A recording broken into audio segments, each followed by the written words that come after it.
Hi, my name is Mike Toolan. I'm a graduate student at Penn State studying forest resources.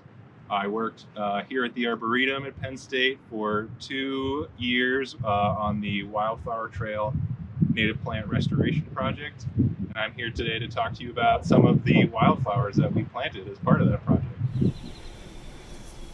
So here we have wild columbine, or Aquilegia canadensis. This plant is native in our area, but has been cultivated around the world because it has these really beautiful showy leaves.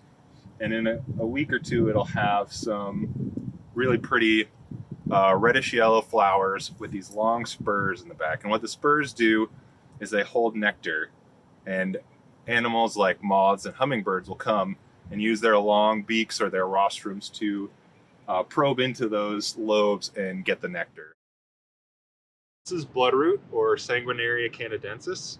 It's one of the first wildflowers you'll see blooming in late March, early spring here in Hartley Wood.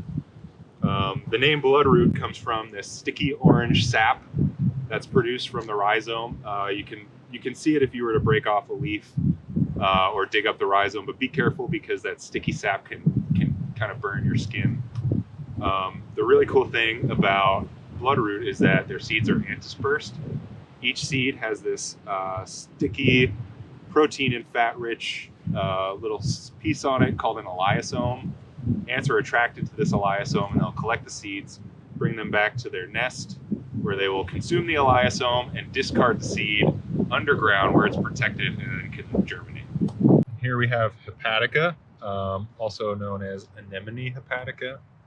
Their flowers emerge also in early spring. Born on these hairy stems, they come up and can either be purple or white or some mixture in between. The plant is known as hepatica because their leaves, which emerge after the flowers, they're not quite open yet, resemble the human liver. And medieval herbalists thought that because of this resemblance that this plant would be useful for treating liver diseases, and that turned out to not be very true. One cool fact about hepatica is that these flowers contain pollen but no nectar, which tricks certain species of insect pollinator to come and pollinate them without giving them any reward in return. This is white trillium, or Trillium grandiflorum. It's kind of the crown jewel here at the Hartley Wood Wildflower Trail. Unfortunately, white trillium is a species of special concern because these flowers are highly sought after for their really pretty white flowers.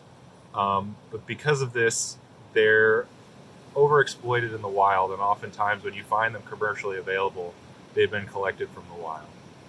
Another reason for this conservation concern is because they're very slow growing. It can take them up to 10 years before they're able to flower on their own and reproduce. So thank you for coming out on this walk with us to see some of the wildflowers we have out on our Hartley Wood Wildflower Trail. If you get a chance, come out, check them out, and come discover even more that we haven't talked about yet.